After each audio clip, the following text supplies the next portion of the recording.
देखिए, ये जो क्लास हो रही है ये हो रहा है आपका मॉडर्न हिस्ट्री का, ठीक है। और मॉडर्न हिस्ट्री में आज का जो हमारा टॉपिक है वो है रॉलेट एक्ट। रॉलेट एक्ट के साथ साथ देखेंगे जलियांवाला बाग हत्याकांड, ठीक है।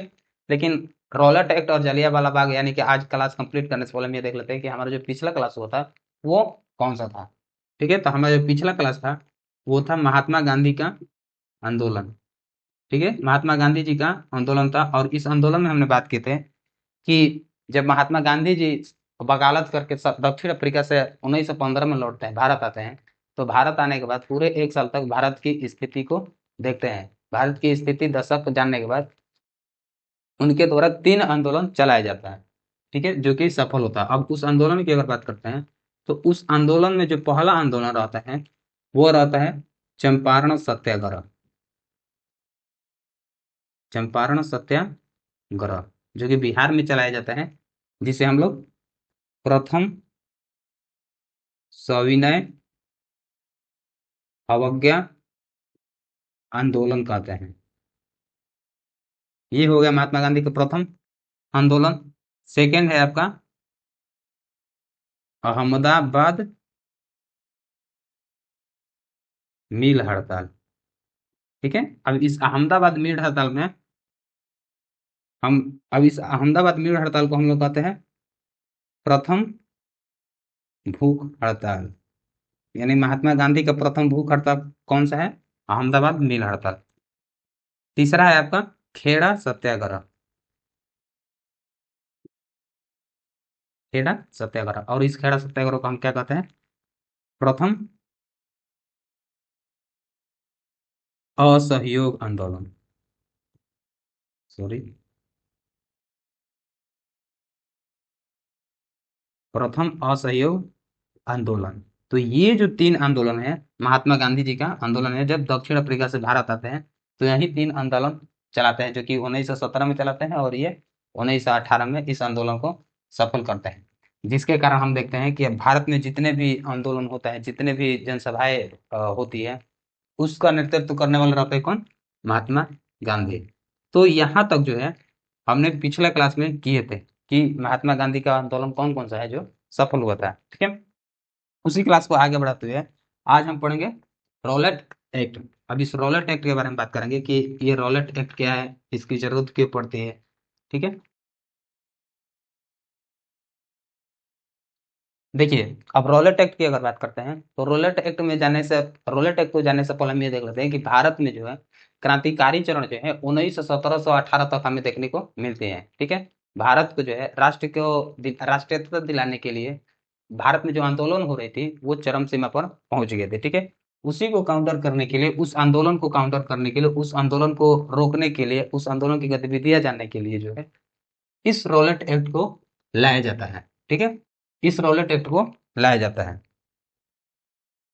देखिए, अब ये जो रॉलेट एक्ट है ब्रिटिश सरकार के द्वारा सर सिडनी, ठीक है, सर सिडनी के नेतृत्व में जो है एक समिति बनाई जाती है और उस समिति का जो काम है, ठीक है, उस समिति का जो कार्य है वो है क्रांतिकारी नेताओं को गिरफ्तार करना। क्रांतिकारी नेताओं के द्वारा जो आंदोलन की सभाएं आयोजित की जा रही है उनकी गतिविधियां जानना, ये किसका काम है? सर सिडनी के नेतृत्व में जो समिति गठित की गई है, ठीक है। और इसी समिति के अनुरोध पर, इसी समिति के द्वारा ब्रिटिश सरकार से जो है एक अनुरोध किया जाता है, ठीक है। और अनुरोध किया जाता है जिसके फलस्वरूप हमें ये रॉलेट एक्ट देखने को मिलता है। Rowlatt act. अब इस रॉलेट एक्ट के अंदर कौन कौन से प्रावधान आते हैं उसके बारे में बात करते हैं। तो सबसे पहले हम ये देख लेते हैं कि इस रॉलेट एक्ट में जो पहला प्रावधान रहता है वो रहता है एक विशेष न्यायालय की स्थापना।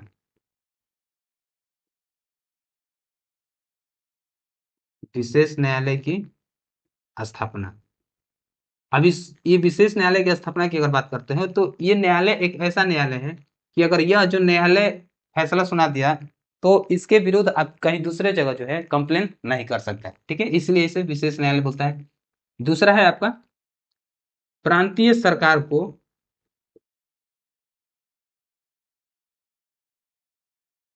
प्रांतीय सरकार को बिना वारंट की तलाशी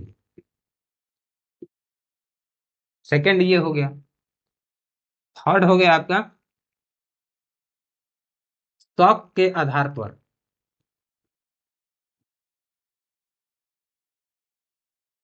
शौक के आधार पर किसी को भी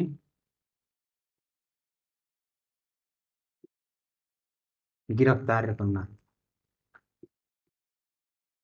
ठीक है, शौक के आधार पर कोई किसी को भी गिरफ्तार कर लेता था ये ब्रिटिश सरकार। चौथा अगर प्रावधान देखा जाए तो आपका जो चौथा प्रावधान है वो है बिना पास लिए,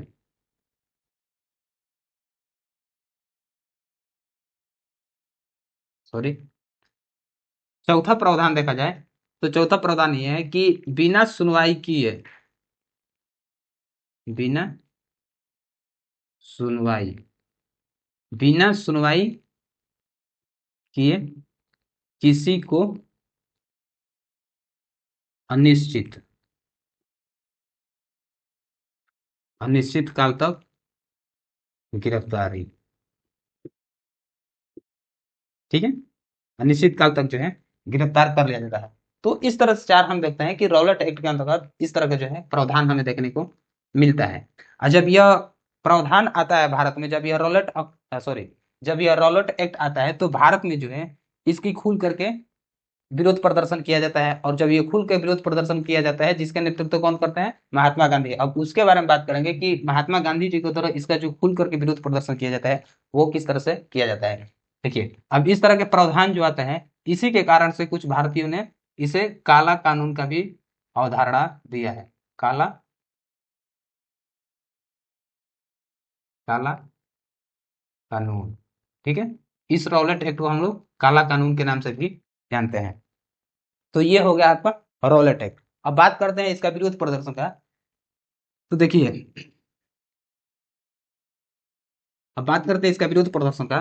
तो फरवरी 1919 में जब यह विधेयक भारत में लाया गया, ठीक है, जब 1919 फरवरी 1919 में यह विधेयक भारत में लाया गया तो महात्मा गांधी जी के द्वारा जो है इस विधेयक को मतलब कि इस विधेयक के विरोध प्रदर्शन करने के लिए ब्रिटिश सरकार से जो है आह्वान करते हैं। ठीक है, ब्रिटिश सरकार से आह्वान करते हैं, लेकिन ब्रिटिश सरकार जो है कोई भी रिस्पॉन्स नहीं करता है, यानी कि महात्मा गांधी जी का कोई भी बातें नहीं सुनता है। जिसके फलस्वरूप महात्मा गांधी जी जो है, महात्मा गांधी जन आंदोलन चलाने के लिए फैसला करते हैं। ठीक है, महात्मा गांधी जी जो है इसके विरोध में सत्याग्रह चलाने का प्रारंभ करते हैं। सत्याग्रह, ठीक है, सत्याग्रह आंदोलन चलाने के लिए जो है निर्णय लेते हैं। और इस सत्याग्रह निर्णय के बाद से हम देखते हैं कि सत्याग्रह सभा का गठन किया जाता है। सत्याग्रह सभा की गठन, ठीक है, सत्याग्रह सभा की गठन करते हैं कौन? महात्मा गांधी। अब इस सभा के अंतर्गत हम देखते हैं कि इस सभा के अंतर्गत कौन कौन से कार्य किए जाते हैं। तो पहला हो गया आपका इस रॉलेट एक्ट का विरोध प्रदर्शन करने के लिए प्रचार प्रसार। ठीक है, प्रचार प्रसार होता है। इसमें अगर सहभागिता की बात करते हैं कि इस सत्याग्रह सभा में कौन कौन से वर्ग के शामिल होते हैं, तो इसमें आपके होते हैं कौन? किसान, मजदूर, शिक्षित वर्ग यानी कि मध्यम वर्ग। ठीक है, यहाँ पर हम यहाँ पर हम लिख देंगे शामिल होने वाले वर्ग।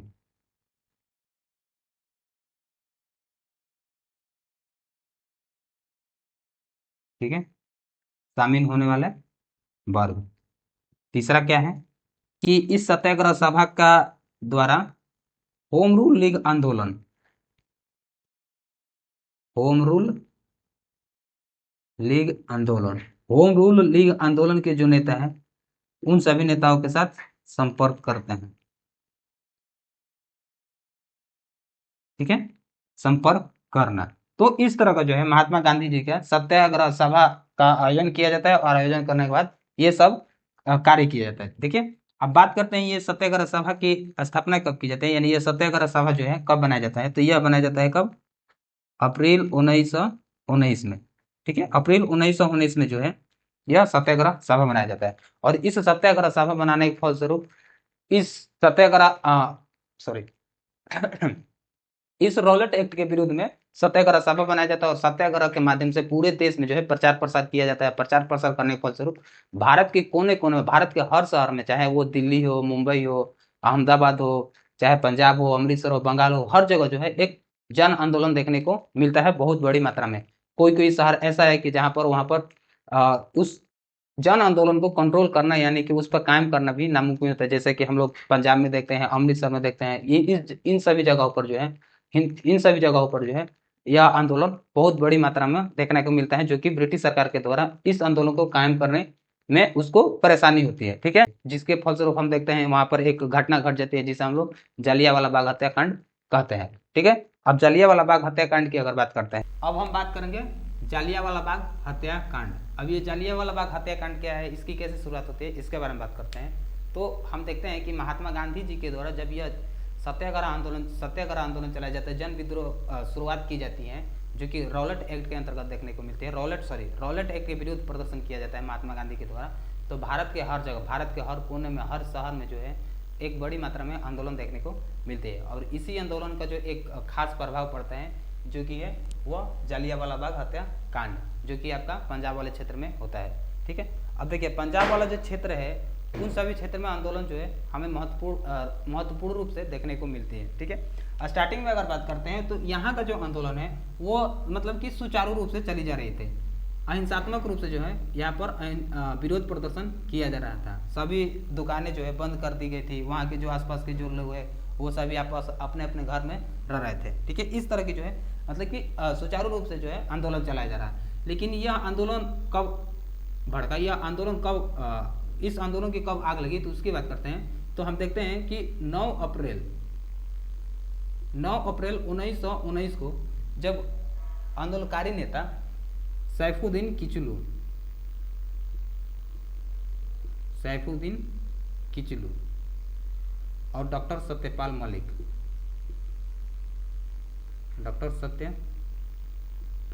मलिक, इन दो नेताओं को जो है ब्रिटिश सरकार जो है गिरफ्तार कर लेती है। कब? 9 अप्रैल 1919 को। और जब यह 9 अप्रैल 1919 को इस आंदोलनकारी नेता को गिरफ्तार कर लेती है तो वहाँ पर जो अहिंसात्मक यानी कि जो वहाँ पर सुचारू रूप से आंदोलन चल रहा था वो देखते हैं कि कहीं ना कहीं जो है उस आंदोलन में रोष जो है देखने को मिलता है। ठीक है, यह आंदोलन जो है बड़ी मात्रा में उभर कर आता है, जिसके फलस्वरूप ब्रिटिश जो है इन सभी आंदोलनकारी पर गोली चलाना शुरू कर देता है। ठीक है, इन सभी आंदोलनकारी पर जो है गोली चलाना शुरू कर देता है। और जब गोली चलाना शुरू कर देता है तो यही जो आंदोलन अहिंसात्मक रूप से हो रहा था, सुचारू रूप से किया जा रहा था, वो आगे चल करके हिंसा का रूप धारण कर लेता है। हिंसा का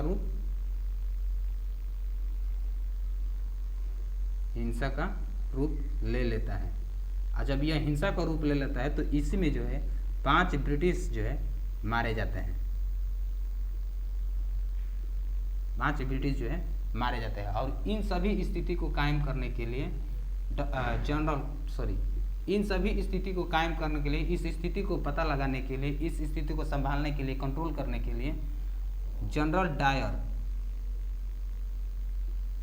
डायर को जो है नियुक्त किया जाता है। और जनरल डायर जब नियुक्त होते हैं तो जनरल डायर के द्वारा जो है घोषणा की जाती है। और उन घोषणा के अंतर्गत देखते हैं कि जनरल डायर के द्वारा कौन कौन घोषणा किया जाता है। तो अगर पहला घोषणा है वो है बिना वारंट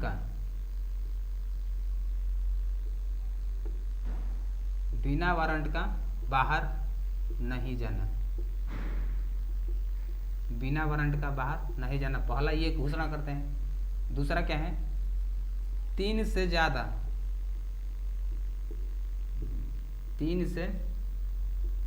ज्यादा इकट्ठा ना होना। ठीक है, तीसरा घोषणा करते हैं जो भी सभाएं आयोजित की जाती है उन सभी सभाएं, ठीक है, सभाएं पर प्रतिबंध। तो इस तरह की घोषणा जो है जनरल डायर करते हैं ताकि इस जो हिंसा विरोध प्रदर्शन हो रहा है इसको कंट्रोल किया जाए, इसको संभाला जाए। ठीक है, लेकिन हम बात करेंगे अभी जलियांवाला बाग हत्याकांड की। जलियांवाला बाग हत्याकांड किस तरह होता है? तो जलियांवाला बाग हत्याकांड की बात करते हैं तो देखिए यहाँ पर हम बात करते हैं ये जो सैफुद्दीन किचलू और सत्यपाल मलिक, सैफुद्दीन किचलू और जो सत्यपाल मलिक है यह 9 अप्रैल 1919 को गिरफ्तार किए जाते हैं। ठीक है, और ये जो जलियांवाला बाग हत्याकांड है यह घटना घटती है कब? 13 अप्रैल 1919 को। ठीक है, अब 13 अप्रैल 1919 को कौन से क्या क्या होता है उसके बात करते हैं। तो पंजाब में जालियांवाला बाग नाम करके एक स्थान है, जालियांवाला बाग, जो कि यह एक पब्लिक प्लेस के रूप में हम देखते हैं। ठीक है, पब्लिक प्लेस, और इसी जगह पर जो है सभी पंजाबी जो है अपना एक त्यौहार मनाने के लिए इकट्ठा होते हैं, और वो जो त्यौहार रहता है बैसाखी का दिन रहता है, बैसाखी त्यौहार। ठीक है, बैसाखी त्यौहार मनाने के लिए जो है यहाँ पर इस जलियांवाला बाग पर जो है इकट्ठा होते हैं, और इसी जलियांवाला बाग के जगह पर दूसरे जगह जो है यहाँ के जो स्थानीय नेता हैं उनके द्वारा जो है आंदोलन चलाया जा रहा था, आंदोलन चलाना। ठीक है, पहला हम ये देख लें कि इस जलियांवाला पर दूसरी जगह पर जो है आंदोलन चलाया जा रहा था स्थानीय नेता के द्वारा, और यहाँ दूसरे जगह हम देखते हैं कि बैसाखी त्यौहार जो है मनाया जा रहा था इन सभी पंजाबियों के द्वारा। और ये जो त्यौहार मनाने वाले लोग हैं, ये जो त्यौहार मनाने वाले लोग हैं, ये सभी जो है इन सभी घोषणाओं से परिचित नहीं थे, यानी कि इन सभी घोषणाओं के बारे में ये सभी जो है नहीं जानते थे, यानी कि ये जो त्यौहार आयोजित किए गए हैं, ये जो त्यौहार मनाने वाला लोग हैं, इन सभी घोषणाओं से परिचित नहीं थे, नहीं जानते थे। ठीक है, तो यहाँ तक होता है आपका 13 अप्रैल 1919 को। जब यह चीज़ पता लगती है जनरल डायर को, तो जनरल डायर जो है अपनी बड़ी मात्रा में सेना के साथ आता है इस जलियांवाला बाग पर, और जलियांवाला बाग पर आने के फलस्वरूप जो जलियांवाला बाग का मेन गेट है उन सभी मेन गेट को बंद कर देता है। ठीक है, बंद कर देता है, और बंद करने के बाद इन सभी जो त्यौहार मनाया जा रहा है, इन सभी त्यौहार मनाने वाले पे या फिर जो भी उस जलियांवाला बाग जगह पर है, उन सभी जलियांवाला बाग पर जो है बिना बताए, बिना वारंट दिए सिपाहियों के द्वारा जो है गोली चलाने के लिए अनुमति देता है। ठीक है, और जब सिपाही गोली चलाते हैं, और वो तब तक गोली चलाते रहते हैं जब तक कि उनकी बंदूक से जो है गोली खत्म नहीं हो जाती है। ठीक है, इस स्थिति में हम देखते हैं कि ये जो जलियांवाला बाग है भारत में जो है एक रोज के रूप में देखने को मिलता है, यानी कि ये जो 13 अप्रैल 1919 जो है भारत के लिए एक शोक दिवस के रूप में हमें देखने को मिलता है। ठीक है, देखिए अब इस 13 अप्रैल 1919 को जलियांवाला बाग, जबकि जनरल डायर के अंतर्गत ये जो गोलियां चलाई गई थी, उसमें हम देखते हैं कि करीब 1000 से ज़्यादा लोग जो है मारे जा चुके थे। ठीक है, 1000 से ज़्यादा लोग जो है मारे जा चुके थे, और यह जब स्थिति भारत में अब यह जो घटना भारत में घटती है, जिसके फलस्वरूप देश जो है पूरा स्तंभ रह जाता है, यानी कि दंग रह जाता है, जिसमें हम देखते हैं कि भारत के जितने भी महान व्यक्ति हैं, जैसे कि रविन्द्रनाथ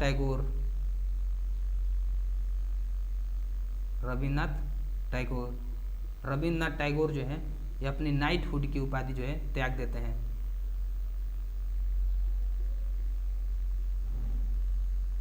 ठीक है, नाइटहुड की उपाधि त्याग देते हैं। दूसरा हम बात करते हैं शंकर राम नागर। ठीक है, शंकर राम नागर जो है यह कार्यकारिणी परिषद के जो है सदस्य रहते हैं, कार्यकारिणी। ठीक है, शंकर राम नागर जो है कार्य परिषद के जो सदस्य रहते हैं, अब वो सदस्य जो है त्याग देते हैं,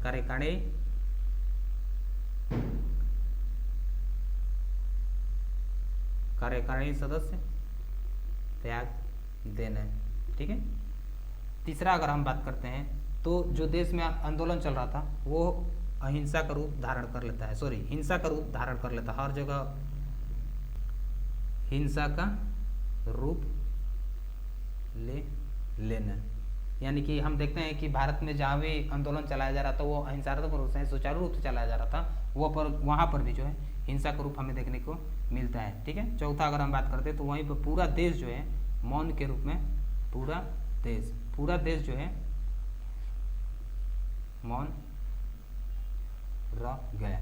तो ये जो सारा कार्य होता है, ये जो सारा चीजें होती है, ये होती है आपका जलियांवाला बाग हत्याकांड के घटना से। ठीक है, अब इस जलियांवाला बाग हत्याकांड को जांचने के लिए जो है एक समिति का गठन की जाती है कि ये जो जलियांवाला बाग है कैसे होता है, क्यों होता है, इसको जांचने के लिए एक समिति का गठन की जाती है। और वो जो समिति है वो होता है आपका हंटर आयोग। अब हंटर आयोग को देखेंगे कि ये जो हंटर आयोग है इस जालियांवाला बाग को जांच पड़ताल करने के बाद किसको आरोपी मानती है और किसको आरोपी नहीं मानती है, किसकी गलती रहती है किसकी गलती नहीं रहती है, ये हंटर आयोग बताता है। और इस हंटर आयोग में हम ये देखेंगे कि इसका फैसला क्या रहता है, तथा जब ये हंटर आयोग का जब हंटर आयोग का जब परिणाम आता है तो इस जनरल डायर को जो है किस तरह का सजा दी जाती है, इसके बारे में हम बात करेंगे।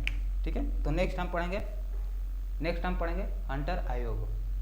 अब हम बात करेंगे हंटर आयोग। ठीक है, हंटर आयोग की क्या जरूरत पड़ती है इसके बारे में बात करते हैं।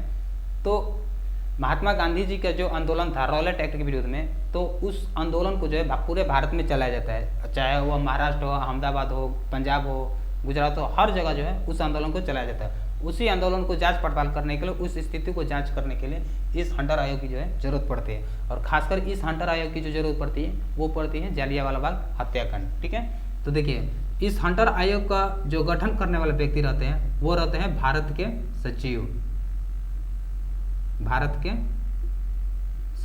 और भारत के सचिव कौन रहते हैं? मोंटेग्यू के अंतर्गत इस हंटर आयोग की स्थापना की जाती है, इस हंटर आयोग की जो है गठन की जाती है। और इस हंटर आयोग का जो अध्यक्ष रहते हैं वो रहते हैं विलियम हंटर। अध्यक्ष कौन रहते हैं? William Hunter. ठीक है, विलियम हंटर के अध्यक्षता में जो है इस आयोग को बनाया जाता है।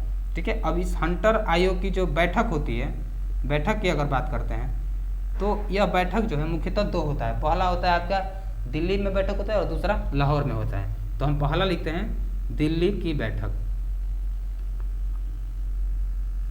दिल्ली बैठक जो कि कब होता है?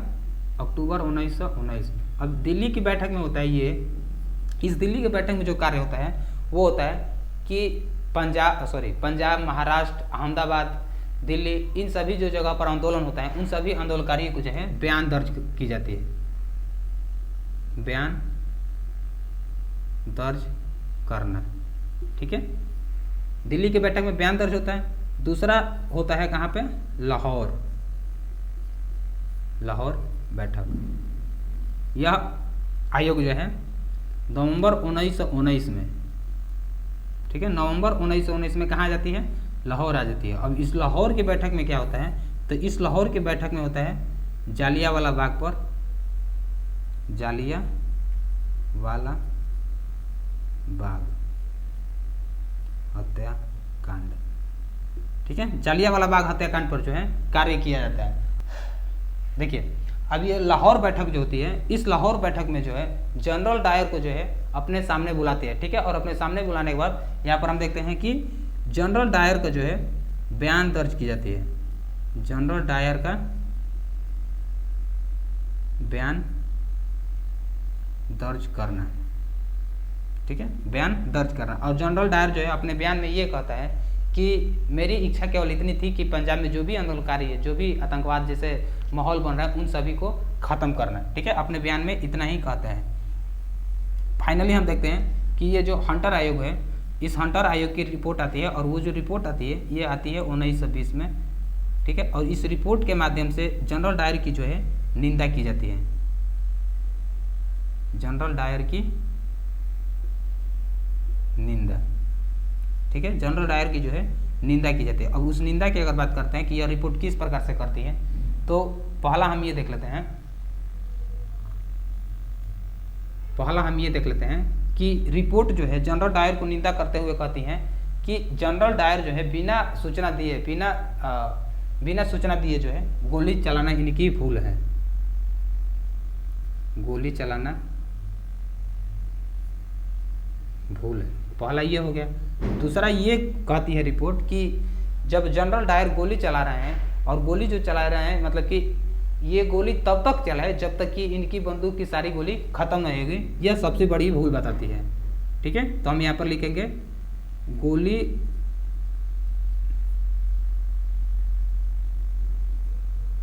तब तक चलाई गई, गोली तब तक चलाई गई जब तक गोली यहाँ पर बंदूक लिखते हैं। ठीक है, बंदूक तब तक चलाई गई जब तक कि गोली खत्म नहीं हो गई, खत्म नहीं हुई। आयोग जो है यह बड़ी भूल बताता है जनरल डायर की। ठीक है, तीसरा हम ये देखते हैं कि जालियांवाला बाग जो था वहाँ पर त्यौहार भी आयोजित किया गया था और वहाँ का स्थानीय लोग जो है वहाँ पर विरोध प्रदर्शन कर रहे थे। और वो जो विरोध प्रदर्शन हो रहा था वो जो विरोध प्रदर्शन हो रहा था तो वो हो रहा था रॉलेट एक्ट में। तो यहाँ पर जो रिपोर्ट है, इस रिपोर्ट में जो यह रिपोर्ट जो कहती है वो कहती है कि वहाँ का जो आंदोलन हो रहा था वह ब्रिटिश सरकार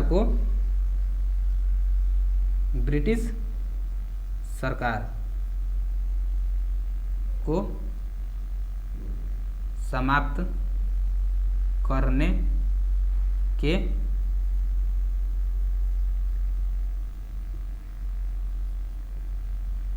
ठीक है, ब्रिटिश सरकार को समाप्त करने के विरुद्ध में जो वहां पर आंदोलन नहीं चलाई जा रही थी।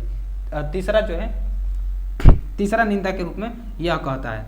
ठीक है, अब चौथा अगर बात करते हैं तो चौथा जो निंदा करता है जनरल डायर का, वो करता है कि जब जनरल डायर के अनुमति से जब गोली चलाई गई तो गोली चलाने के फलस्वरूप जो जनरल डायर की यह फर्ज बनता है कि जो भी घायल है, जो भी निर्दोष घायल, उनको सहायता पहुंचाई जाए।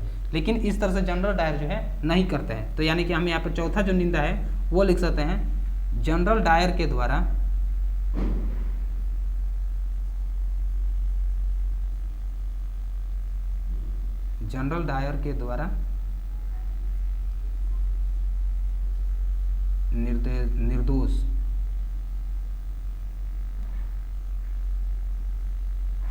निर्दोष को सहायता न पहुंचाना। ठीक है, चौथा निंदा करते हैं हंटर आयोग। पांचवा अगर निंदा की बात करते हैं तो पांचवा जो निंदा करते हैं वो करती है कि निर्दोष लोगों की हत्या।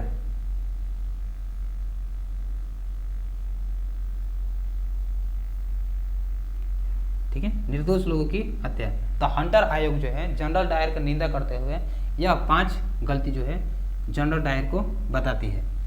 ठीक है, लेकिन हंटर आयोग तो कोई कार्रवाई शुरू हो, उन कार्रवाई को शुरू करने से पहले ही यह एक इंडीमेंट एक्ट बिल आ जाती है। ठीक है, अब यह इंडीमेंट एक्ट बिल जो है यह है क्या, जनरल डायर को सुरक्षा प्रदान करने वाला एक बिल है। ठीक है, जिसे हम व्हाइट वॉशिंग बिल भी कहते हैं। और ये जो व्हाइट वॉशिंग बिल है, इस व्हाइट वॉशिंग बिल को मोतीलाल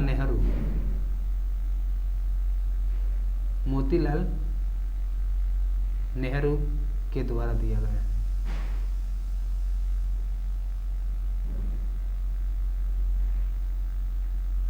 ठीक है, मोतीलाल नेहरू के द्वारा जो है यह व्हाइट वॉशिंग बिल नाम दिया गया है। अब देखिए डोमिनियन एक्ट क्या है, तो इसके माध्यम से हम ये देखते हैं कि जब जनरल डायर को जो है निंदा की जाती है इस हंटर आयोग को और उस पर कार्रवाई करने की जो कार्य शुरू की जाती है, लेकिन कार्य शुरू करने से पहले ही जो जनरल डायर को उच्च अधिकारियों से, जो हाई लेवल के अधिकारी थे, उन सभी हाई लेवल अधिकारियों से संपर्क होने के कारण ब्रिटिश सरकार के द्वारा यह इंडीमेंट एक्ट बिल पास की जाती है। और बिल पास करने के फलस्वरूप जनरल डायर को जो है इंग्लैंड बुला लिया जाता है। ठीक है, इंग्लैंड बुलाना। ठीक है, इंग्लैंड बुला करके जनरल डायर को जो है सैन्य पद से मतलब कि बर्खास्त कर दिया जाता है, सैन्य पद से हटा दिया जाता है। और उसमें उसके साथ जो व्यवहार किया जाता है उसमें हम ये देखते हैं कि उसको जो आधी सैलरी है दी जाती थी, आधी सैलरी, आधी वेतन देना। ब्रिटिश सरकार के द्वारा जो उसकी आधी वेतन दिया जाता है और यहाँ पर पेंशन के रूप भी